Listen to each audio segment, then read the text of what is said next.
Arg! Ahoy there, matey! Welcome aboard the world of boating. Please stand clear of the doors. Por favor, manténganse alejado de las puertas. The radio show devoted exclusively to the boating lifestyle. You're gonna need a bigger boat. Brought to you by worldofboating.com, your internet portal for the boating enthusiast. I was just looking into buying a boat of my own. Call World of Boating toll-free now at 1-8888-28-BOAT. That's 1-888-828-BOAT. And welcome. This is the World of Boating. Craig, your first mate. Barry the boater. Mike the mariner rounding out the crew as we attempt to navigate the latest boating news and information. First show of October.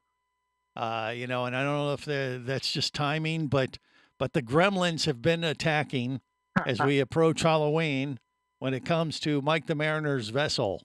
And it may be just a matter of timing. Do they come out at this time of the year more than others, you think, Mike, or what?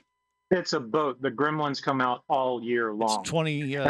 It's 12 months out of the year. Yeah, you might have a and when problem. you catch and sequester one gremlin, another one shows up. Right. Wearing a But different hat. I mean, we can do kind of a Halloween themed show today and address What? this. What? What do you mean, Barry? No. It's 25 days away. Well, yeah, but it's the whole month of October is, it's kind of Halloweeny. Okay. Yeah, you're Ah. right. There's one house down the street here that they have already put their decorations up, Yeah. including two, looks like 30-foot skeletons, or what do they call it? With the death, The Yeah. Grim Reaper. the Grim Reaper. That's what they are. Okay. And two dire wolves, next to them. So Really? Yeah. Okay. and it's amazing because they're at the entrance of the development, and no one has ever stole them. So I mean, I'm happy.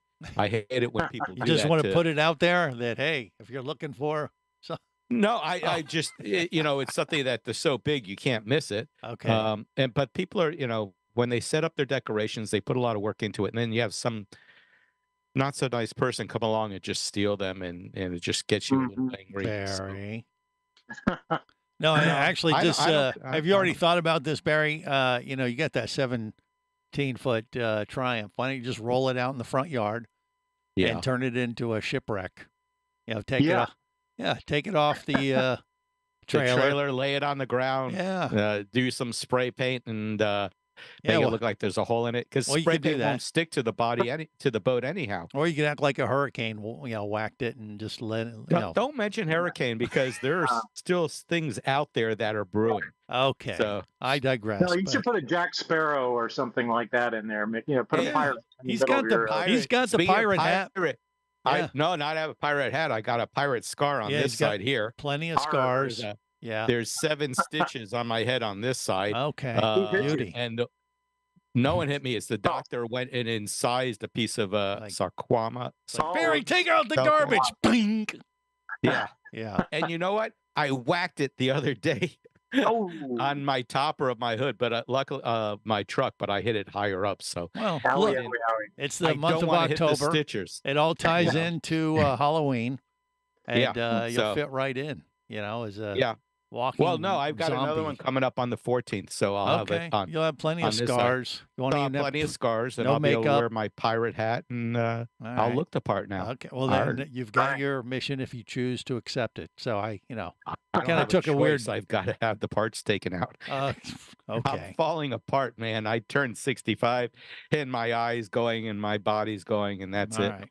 Well, Falling apart. yeah, do what you got to do there, Barry. But back to the gremlins in your boat, Mm. there, Mike. So what happened this week? I mean, I thought you had just fixed it all up and everything was great, and then well, everything's yeah, everything's good with the navigation and the autopilot and Mhm. and the new radio. All the navigation and related things are good, but the some of the older stuff that still remains, like the gauges, which are original gauges. My starboard tachometer stopped working. I noticed that a couple of weeks ago, and I'm like, wow, okay, so here we go again. So I have a couple of things I have to still chase down to correct. And Okay. as soon as I fix that, something else will come along, right? well, right, but and obviously I know what it means. But what stachometer? What was it? Tachometer? Oh, the tachometer. Tachometer, RPM Ah. gauge. Right. Yeah, of course. Okay. so you can know what the RPMs are. I knew that, but I just wanted to make sure we weren't going over the head of any of our passengers today. But but you got something in there right now, and it's just the readout is sticking or something, or the needles are sticking. So they're the old analog gauges from the boats of 2003, and so the starboard tachometer stopped working, and I just need to probably pull it apart, lubricate it, clean the parts internally, and see if it just hit it with some lube. Well, I do know it's still getting a signal because the engine clock is still working on that tachometer. So okay, all right. So I know it's still getting power. Yeah. And that the issue is in the tachometer itself. Okay. But okay. So the clock is still working. All it needs is to know that the engine's running.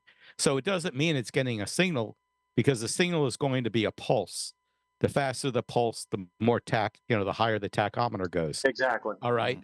But the clock itself, like I have a little clock on my engine, but it was a little thing that I bought. And what it does, actually, it does pick up a pulse. It picks up a pulse because there's a wire you wrap around the spark plug. It picks up that pulse and it tells the clock that the engine's actually running. Some of them just look for power. When they see there's power at the engine, they assume the engine's running. So the clock takes a signal from the ignition. So it's a digital clock. So if there's power on the tachometer itself, it starts keeping time. Okay. Right. So the engine has to be running, you're saying? Or the ignition has to be on. Okay, so that's what I mean. The ignition is just on. Does the clock run? I'm not sure about that because I never keep the ignition on when the engine's off. So try that. I ought to try that. Yeah. Because that'll tell you right away whether it's just looking for power or whether it's looking for the pulse, and the pulse is telling it to keep ticking. And if it doesn't have power, you just have to open it up and look at the flux capacitor. Right. Channel some lightning. These things, I actually got to take my gauges out because over the years, humidity, I don't know what you'd call it, humidity crud is built up on the inside lenses, and I really need to take it apart. But these things are usually put together in a very dry environment, very dust resistant, clean room type thing. Right. Because nothing's worse than having a beautiful gauge with the glasses all clean and you got one bit of dust right in the middle staring at you all the time. So those are things that you have to be careful when you take these apart. So you're saying that one of the gremlins got into your gauge and did that? Yes. Yeah. It's a gremlin. Yeah. He's wearing a little green hat. So you think opening it up and getting access to all this stuff will be fairly easy, Mike, or no? No, it's easy. I just have to take the panel apart and rotate it down, and then I don't actually have to take the gauge off the panel if I can work on it at the helm. So if I decide to take it home to work on it, then of course I have to disconnect everything and usually the front face of it will fit in the hole, and then they'll have a little metal bar on the back side of it with a couple of there's bolts coming out of the gauge. And they put a couple of nuts on it, and that compresses the gauge. That's exactly how it is. Okay. So you do have to undo those screws and actually take the gauge out, because you're going to have to unscrew or disconnect whatever power lines go to it. Right. But if I work on it at the helm, all I have to do is rotate the panel down, and I've got the back side of the gauge right there. I can take the wires off, take the back plate off, and I can access all the internals. Well, is it a matter of just 80% humidity, right? Well, I mean, can you just blow stuff out of it? Could it be as simple as like a dust, dust bunny like a clock in there? Well, that's what I'm saying. I mean, or would that like destroy it if you treated it? He said it was digital, kind of. Is it like blowing out stuff of a computer panel? The tachometer itself is analog. Okay. With a needle. Right. But it has a digital clock for the engine hours. Ah, okay. Right. So probably for the tachometer, there's probably going to be a little digital motor or stepper motor. Technically, it's called the flux capacitor, Barry. I mean, I know this stuff.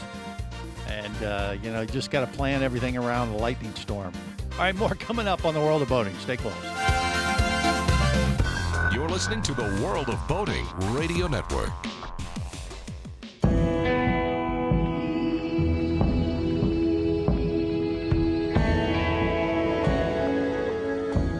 explorer in the other two-thirds of your world.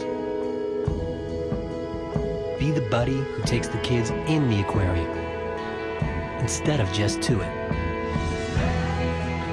Be adventurous. Be amazed. Be a diver. Hosting a radio show about scuba diving and boating is one of the best gigs on the planet. It's actually part of my job to check out and report on cool new products I personally use to enhance my diving and boating adventures. However, I do believe in sharing the joy, and this is why we've added Nanook protective hard cases to our list of products you can now purchase on the merchandise page at scubaradio.com. Nanook cases are designed to protect the most sensitive equipment in the harshest environments. Underwater photographers, listen up. From their high-impact NK7 resin to their exclusive Power Claw latches, Nanook has raised the bar for those of you that demand the best protection for your gear. Plus, Nanook protective cases cost less than similar products currently on the market. The company has been around for over 15 years, but it's new to the U.S., so we've made a small number of Nanook cases available exclusively for you at a special introductory price on the merchandise page at scubaradio.com. Go there now and check out Nanook, the evolution of protection. Traffic sucks, unless you're scuba diving with Mike Scott. Mike glanced down at his dive computer. It showed less than 50 psi left in his tank. Probably just a few more breaths. Or riding shotgun in a thrilling car chase. One bullet hit the Jeep's windshield, spiderwebbing the passenger side. Mike shifted into second gear and felt the Jeep leap forward. This just got serious. Escape your commute with audiobooks from author Eric Douglas. Download to your phone. Go to booksbyeric.com or audible.com.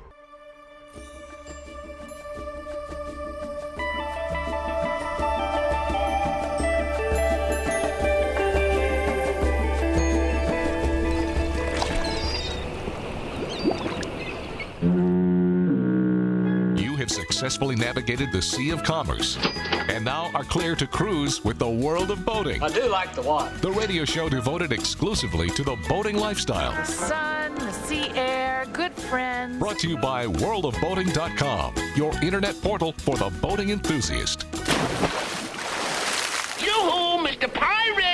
What will we do with a drunken sailor? What will we do with a drunken sailor? What will we do with a drunken sailor at the light in the morning? This is the World of Boating. Greg, your first mate, that is me. Along with Barry the Boater and Mike the Mariner, who has been dealing with gremlins creeping around his vessel.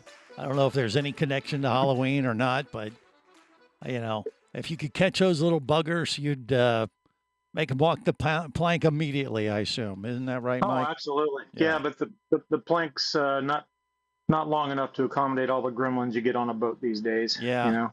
I mean, Wow. yeah, it's a constant battle, right? Yeah. Well, if you think about it, especially if your boat's in the water like mine all the time, you know, the conditions that boats sit in, even in a marina, are pretty harsh. You know, constantly being affected by weather, and the gauges on my boat are on the fly bridge, so it's not a conditioned space, an air conditioned space. Right. So yeah, so it's and not even surprising. as I said, even with mine, which sits in the garage, it still gets humidity in there. When I go out, you can see it kind of fog up a little, and then it burns off, but it leaves a dust behind it. The funk. company is Funk. Yeah, they are still in business. And they do repair instruments, but I'll be glad to take a look at it if you want me to. Yeah, and, you could either send it back to a trained professional or let Barry the Boater take a shot at it. Fight me, Greg. I mean, we get more mileage out of it if Barry got his hands on it. But actually, you know, Barry is a tinkerer. You know, we kid, but he has all this cool gear behind him, as you see on YouTube, Facebook Live, and Twitch. Yeah. I don't know if he knows what any of it does, but it looks cool. It looks cool. It's his laboratory. Exactly. It's my lab. It's where I fix things. He's like a mad scientist. You know, No. the only thing missing is the bubbling cauldrons and test Well, the AI tubes. contacted me and said, we want you to learn much so that you will be able to repair us and we'll let you live. Yeah.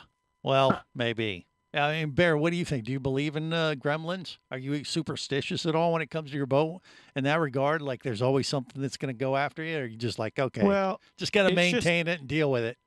You watch any of the old movies with sailing ships and all that stuff, and they're constantly working on them. A boat, like a house, like a car, anything requires maintenance, and a boat's one of the worst places that all those elements just destroy. They're out to destroy a boat. Yeah, but you mentioned boats compared to cars and other things. Yeah. There's something about boats are a little bit more creepy. You know what I mean? I don't think creepy. It's again, it's the element it's in. You're thinking what? They're haunted or something? Yeah, I mean, That it's they like have past lives? you don't hear about haunted cars as much as you do. Oh yeah, you do. Well, so, Yeah. yeah, I mean, It was what was it? Stephen Christine, King the had movie. Christine, and then of course your truck is haunted. well, that's it. Yeah, but boats, they're out on the ocean. You have ghost ships and things. It kind of lends itself to Halloween. Well, there's a little lot bit of more. there's superstition. You name a boat, Right. although Mike seems to name everything, including his hat. So You're it's always like on the Mike's lookout for hat. the I for the don't Kraken. name my hat, but I do Not name yet. almost everything else. There you go. Well, Our bicycles, our cars, everything's got a name, but the hats don't have names. Huh. Okay. Yet. Why do you name your hats, Barry? no, Okay. I mean, why would you? but Have a no, name for a because hat. Mike names everything. The only thing I named is the boat. What's the truck called? It's called a truck. It's a Tacoma, so I call it a taco, like everyone else that has a Tacoma. Well, right. Well, mine's called Smoky 2.0 because it's charcoal gray. Well, and mine is the Black Pearl because it's And black. my other one, the truck I had before was charcoal gray, so that was just Smoky. This one's Smoky 2.0. Yeah. Oh, And I see, thought that was coming out of the exhaust. No, Not yet. hopefully not. that's still under warranty, so I don't care if smoke comes out. There you go. But see, I don't have a boat like Barry and Mike. I just No, have a you use truck. ours. So I called it the brand. I call her the Black Pearl. So she's kind of like my boat truck. Mm. Yeah. We Okay. should use her one day to launch a boat and see if she slides Oh, down the ramp and hell becomes no. a real boat. No, we're not going to do Then that. she will be the Black Pearl. But I'm telling you that there is something about boats in general that are a little bit more. They lend themselves to like a Halloween themed kind of ghosty thing more than Pirate other. ships Yeah. and bones and all that Dave, stuff. Yeah. Davy Jones locker. Davy Jones yeah. locker. Pirates lot of of the Caribbean, superstition. all the spooky stuff. Yeah. Mm-hmm. Things tend to run better when they're used a lot. I think that's probably why cars run, Right. more reliably than boats. I mean, I use my boat a lot. I typically average about 200 hours a year on my boats, and I generally, I'm going to knock on some wood here. I generally find that my boats are generally more reliable than maybe some of my friends that go 6 months without using it, and then they go Right. start it today, and they come back in on one engine or Well, exactly. You don't use it, you lose it because it Right. sits around, rusts, exposed to the elements. You You get gotta- moisture in the fuel and bubbles in the fuel line. Gremlins find a new home. Like, hey, Right. we'll attack this. They talk real high pitched, and there's usually You watch gangs too of many them. movies. Yeah, it's science. I Well, don't know. it's- But yeah, I mean, it is one of those things. But I think it is. You got to constantly be out there using it, making sure the thing's running all the time, and you're going to be much better off as opposed to sitting around and gathering dust and turning into the ultimate ghost ship, which the Gremlins like to get their hands. They like that type of foreboding environment of a boat that's just sitting in this lip for days in and days out. Right. Barnacles are building up. And then when you go to take it out, big chunks of barnacles are on the side. The boat goes about half the speed it should. Yeah. Right. I mean, Gremlins see, love that stuff. Yeah. So Yeah, that's the beauty of freshwater. That's why I love where I am, because I don't have to worry about barnacles. I don't have to have a diver, but I still have ocean access, within a day. Right. Okay. Well, that helps some too, I guess. Yeah. Mhm. But Hey, still, your boats have to be set up different for galvanic corrosion on freshwater than in salt, right? Yeah, I use a different anode. So But- if you were to go and do I the use loop, I use the blended. I use the one that's for both fresh and. oh, they so- have one that's blended. Okay. Yeah, and I mean, I had saltwater anodes on it last time, and when I had it hauled in January of this year, the anodes were still good. Everything was fine. So I don't know if it really matters all that much. Well, if the anodes were good, maybe they didn't work well in fresh water. That's what I said. One is designed for fresh and one's designed for salt. If you're going to do the loop.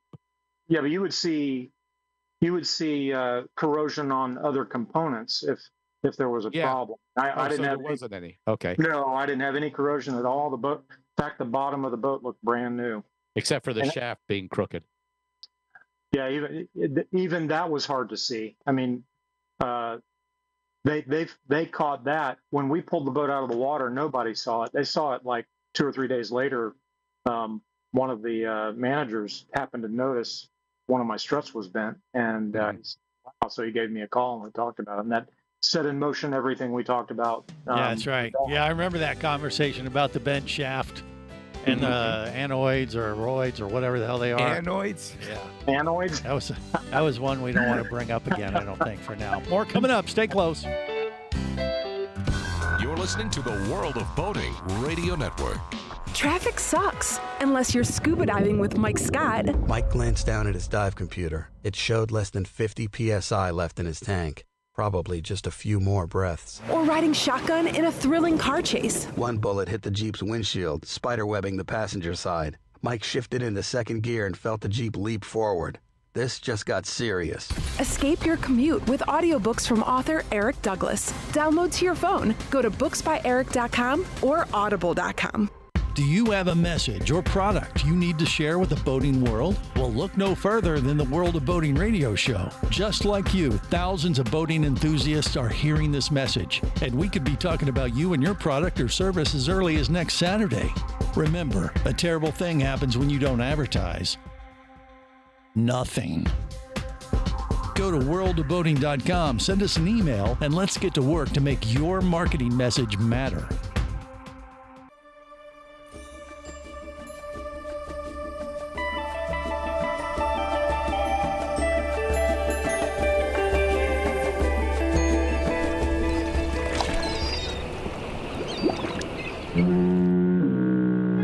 Successfully navigated the Sea of Commerce and now are clear to cruise with the World of Boating. I do like the water. The radio show devoted exclusively to the boating lifestyle. The sun, the sea air, good friends. Brought to you by worldofboating.com, your internet portal for the boating enthusiast.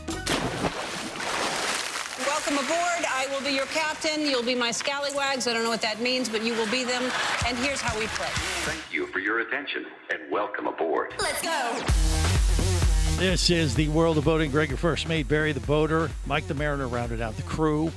Okay, so we talked about this a couple weeks ago about all these boat ramp videos and what you can learn from them. I find them very entertaining and also educational because they, like the wavy boat guys on YouTube, they'll show this mishap and they'll say, what do you think we should do differently? Put your comments down below, that kind of thing. You can learn from these so you don't replicate these mistakes. These boaters at boat ramps throughout Florida, whether it's Hillsborough Inlet or there's a bunch of them that are tricky sometimes depending on the weather conditions and stuff. And there's some value there for sure. But I started thinking about it because I saw some more this week. I mean, whenever I got a dull moment and I'm just trying to kill time, I'll flip over on YouTube and watch some of these crazy boat videos, and it's fun to laugh at other people's mishaps. Let's be honest. I'm not above it, but I do kind of start. I'm watching all this, and you see just endless hours of these videos that are on YouTube, and I'm like, is this really an accurate depiction of what's happening at boat ramps throughout Florida all the time? Oh, it is. I've seen some hilarious things right here at the boat ramp in my marina that would just blow your mind. I mean, crazy stuff. One time, this guy had it was a Grady White sailfish, 27-foot, center console, and he was backing it into the water. And as he got to the top of the ramp, he stopped and got out and disconnected it from the trailer, from the winch. Right. And then he got back in his truck, and I thought, why would he do that? and he didn't have bunkers; he had rollers. Oh no! So you know where this is going, right? Yeah. So he started to back up, and he did have the presence of mind to hand a bow line to one of his friends and have him walk down the ramp. Yeah. But as soon as he crossed the crown of the ramp, the boat rolled off that trailer, pulled his friend down the ramp with him. The boat landed on the ramp and slid all the way down into the water. Wah, wah. And he stuck his head out the window and said, "Well, I guess that's one way to do it." But, yeah, of course. And luckily, he had his engines tilted all the way up. He had twin engines, twin Johnson 150s on it, and no damage except to the gel coat. He left a nice white stripe all the way down the ramp, though, from the bottom of his boat. Yeah.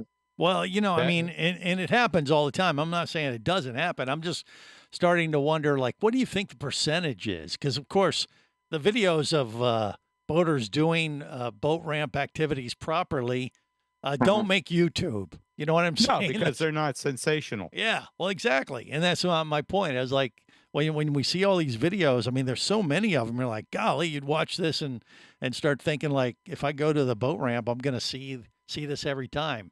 But I don't think that's the case. So would you put it around, what do you say, 20%, 25% maybe? Would that be high, low? What do you think, Barry? What's your guess?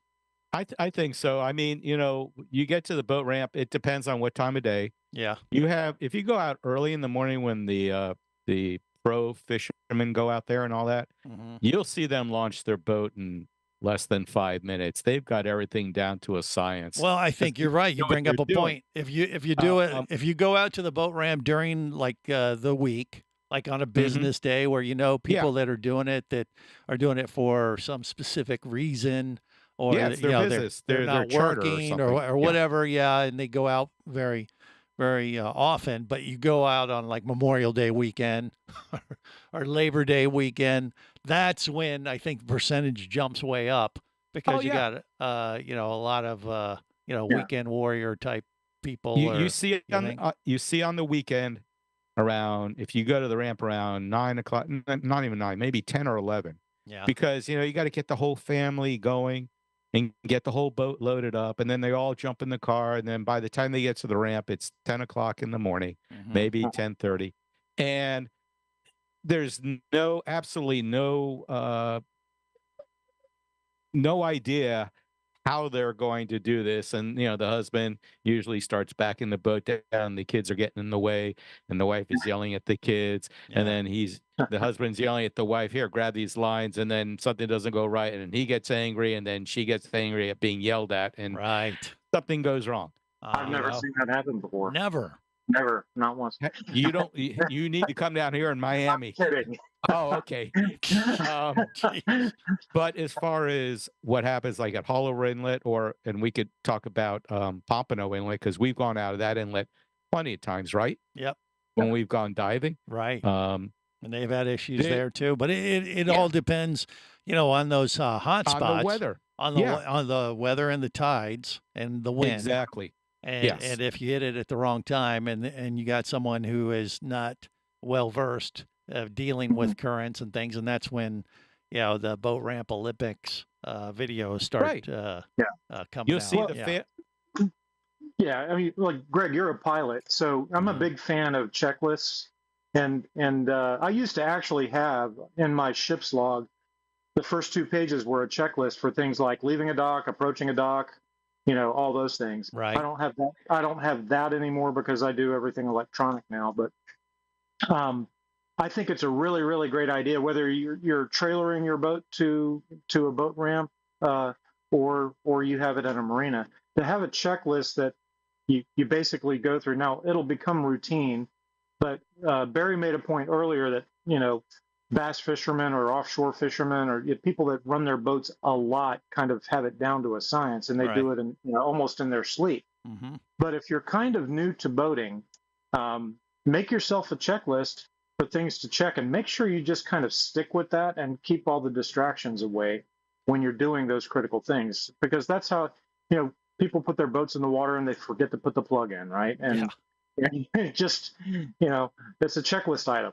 You're watching the aft end of the boat slowly get lower Right. and lower, and then someone yells, "Hey, there's water in there!" Yeah. Actually, you I could watched do- one of those today, and the guy was looking at this guy on a flats boat, like, "Hey, man, you need to check your plug." And he goes back and he's looking at the outboard motor. He goes, "No, the one in the bottom of the boat. You're taking on water, dude. You're sinking." I saw that yesterday. I saw Yes. that video yesterday. Right. And yeah, and I've seen it happen. We went boating when I was this is back when I was a kid, 16, 17 years old. My dad and my dad's best friend had exactly the same type of boat. And Uncle Butch put his boat in the water, and we're standing around getting ready, and we had one other person that was coming, another boat that was coming, waiting, and then we just turned around and Uncle Butch's boat was sinking. It was because he forgot to put the plug in. Right.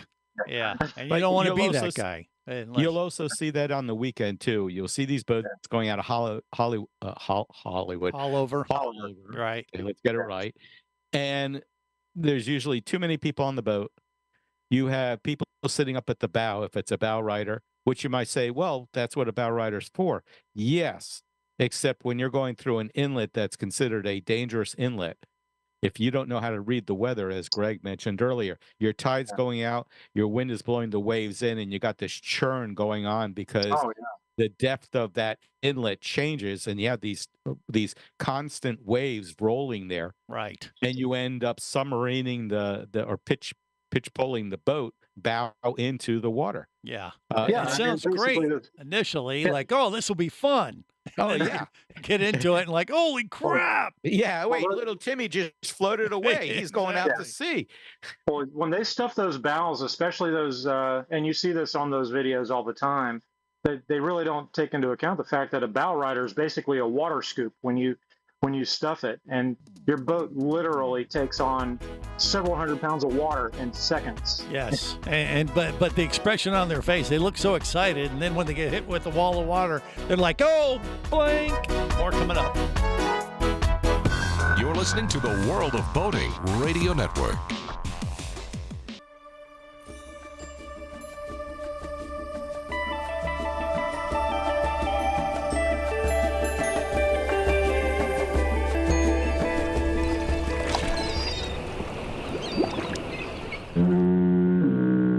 You have successfully navigated the Sea of Commerce and now are clear to cruise with the World of Boating. I do like the water. The radio show devoted exclusively to the boating lifestyle. The sun, the sea air, good friends. Brought to you by worldofboating.com, your internet portal for the boating enthusiast. Look! Here comes a boat! Really? Oh, it's about time! On this boat. This is the World of Boating. Greg, your first mate. That is me, along with Barry the Boater and Mike the Mariner, rounding out the crew. Okay, so you don't want to be on one of those YouTube videos, but I do wonder, once again, I think it does. It probably the percentage changes depending on the time of year. Whether it's a holiday weekend, I think you're safer, or you have less likely chance of seeing some mishaps during the week when maybe there might be more professionals out on the water as opposed to weekend warriors. But I even with all that said, when you see all these videos on YouTube, I kind of wonder, like, are we getting a skewed view of what boat ramps throughout Florida are really looking like? I mean, I just wonder if it might be coloring the pool a little bit too much. You're probably getting. I mean, you're getting the video shots that are exciting. Of it's course, just like the Right. hollow videos as well. We were talking during the break. It's like, why would you take your boat out in those conditions? Correct. Yeah. Yeah. I mean, It's if you know the wind is crappy and the wind's not cooperating, it'd be a good time to go grab a lawn chair and camp out there at the inlet and have a watch the dock show. party. Yeah. But that's the other thing. The other thing, think about it. You've been talking to your family, you've been talking to your friends. Hey, we're going to go out on a boat this weekend. Right. Yeah. And you look at the weather, it says, Oh, we it's can not do that it. bad. We Yeah. can do it. Exactly. Here, You hold my we can beer. do it. Right. And they head out there in the morning, and usually in the morning it's a little bit better than the afternoon. That's why I like to get out early, but they don't get out early enough. Yeah. Yeah. Well, what do you And- think? You think it's worse in the morning or when they're trying to dock in the afternoon? I think it's more troublesome in the afternoon when they're coming back in. Yes, From all the I agree. on all the videos I see that more often than going out. I mean, you see them Well, both. and tide changes. And Yeah, it's right. worse if the tide's going out and you have an onshore wind. Mhm. That's when the waves in the inlet, the water's outflowing, the wind's pushing against it, so the Yeah. waves get steeper and closer together, and that's when you see these boats stuffing their bows and all that stuff. Right. So And when the and- passengers are probably loaded, they've been out all day. They Yeah. might have had a cocktail or, captain, in theory, shouldn't be drinking, but Well, yeah, and here's another. There was a video I saw. It just came back to my.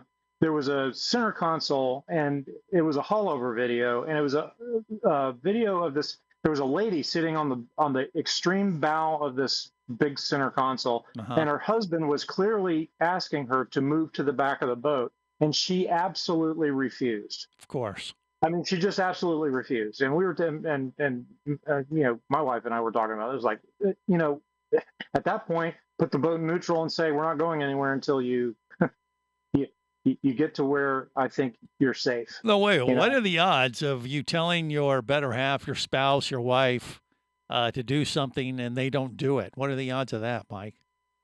Well, I mean, I don't know. Let's be real now. I'm You're just, stirring the pot, aren't you? I'm just, Well, but I'm in talking. the instance of a real. safety issue, well, right, I mean, right. the guy operating the boat has a responsibility for everybody on the boat. Yes. And, If there's any dynamic in the relationship where you can actually play that card, like, look, I'm the captain. What I say goes. It's out on your heck boat. no, because I you don't ever got to have to go worry home about that. eventually. I don't ever have to worry about that. My wife thinks ahead. She's always like, when we're on our way into an inlet or into a marina or Right. leaving a marina, she's got everything all. She's already right where she's supposed to be. We've got kind of a little system. Yeah. We Well, don't even yeah, have you. to talk to each other. It's just like, okay, I'm where I'm supposed to be. Yeah. Well, newlyweds. Give it a few years. No, I'm kidding. But Barry, I mean, if you got in that scenario and you had your better half out there and you told her to do something and she said, "Oh, I don't want to do that." What are you going to do? Are you going to put it in neutral? Like, we're not moving until you do? You going to play that card? No, I wouldn't do that. Yeah, I was going to 'cause I say, wouldn't because you'll live be long enough, sleeping right. out on the Well, curb if that it's night. it's a safety issue, you would. Yeah. I mean, if it's a safety issue, you'd say, hey, we're not going. Yeah. Yeah, but I mean, if that were to happen, then yeah, it would gotta- be, it wouldn't you be say, so "Honey." much that it would be they would do the same thing that Mike does. Well, is that I think you would have to kind of soften your directive a little bit and say, "Honey, No, I don't no, want no. I See, don't want that's you the to whole thing. die, and I care about you so you- much. If you move back from the if you act front like of the a boat, nasty captain, no one's ever going to go out with you. It doesn't matter who you take. right, Okay. You know, if I didn't treat you nicely and make sure you had your vanilla latte when you came on my boat, you would never want to come out with me again. Well, I mean, I have my standards. Let's Yeah. be honest. Yeah. But here again, we go back to seamanship. You, as I was stating earlier, remember we go out on the dive boats and they go out of Pompano Inlet. Uh-huh. There was one Captain Dave. You know who he is, Yeah, right? Of course. He looks the captain. He looks does. as old as some of those captains He from very sailing much has ships. the whole Jack Vibe. Sparrow kind of vibe going. Yeah. And one day we were out by the inlet, Mm-hmm. past the bridge, but we hadn't gone past that demarcation where it's really rough. Yeah. And he just sat there for about 10 minutes. And I said, "What are you doing?" And he says, "I'm reading the waves." And he was looking at him and looking for a time when he knew it was going to level out for, a minute or two. Yeah. And when that happened, he gunned the engine. We took off. We got through there without anything happening. And these dive boats are heavy. They're loaded with tanks everywhere and people Right. everywhere. He moved people from the bow. He asked them to move backwards a little bit. Mhm. So the bow rode a little bit higher. Yeah. he So he's knew what he waiting was for the doing. set, like a surfer. Like a surfer would do. Mhm. And It that's is what surfing. people need Yeah. to do is they need to look when they're going out there. If they look ahead and they see other boats, going out, and all of a sudden they kind of disappear. There's a big wave. They just went to the trough of that wave. Right. They're going to come out. You have to decide, can you do that without losing anyone in your boat? True. Yeah, because you don't want to lose anyone, ideally. Right. You're a good captain. You care about those kind of things. If you have to, you go slow enough where you can roll with the wave. Right. You don't try to run over the wave. Yeah. And if you're a boat like that, you're telling everybody on the boat, okay, everyone find a seat. Do not walk around. Keep my line of sight open. Like, put some urgency throughout the boat that, hey, we got a serious situation here. I'll say it's a really good practice when you have guests on board and you're about to do something like go through a haulover inlet or any other inlet, or go through a situation that requires more concentration. Tell your guests, hey, I need 10 minutes of everybody staying in one spot. Don't move around. Don't yell. I've got to concentrate here because this is a congested area or whatever. Set the tone. Right. Yeah, you're wanting everybody to have a good time, but remember, you're operating a boat and you're responsible for the safety of the passengers on the boat. So don't be afraid to assert yourself as the captain, even though you're the host. You are the captain, and make sure that safety is at top of mind. But if you're telling your wife to get off the bow and just say, I'm not going to move until you move, that's a really delicate.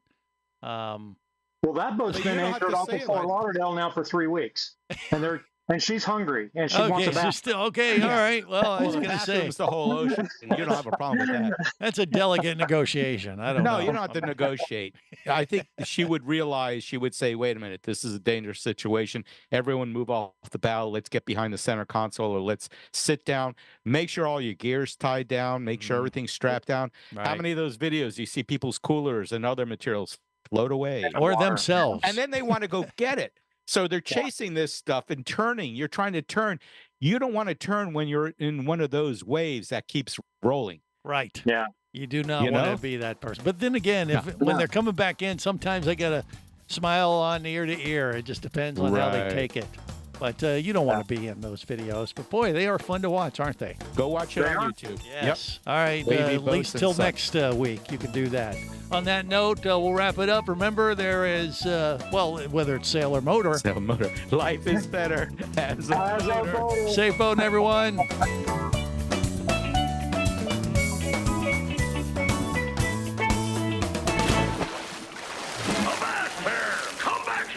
Barnacle-bitten swab. World of Boating is brought to you by worldofboating.com, your internet portal for the boating enthusiast. Any of this getting through to you, son? World of Boating is a production of Overboard Entertainment Incorporated. Computer standing by. Remember, you can listen live or to archives of past shows worldwide over the internet at worldofboating.com.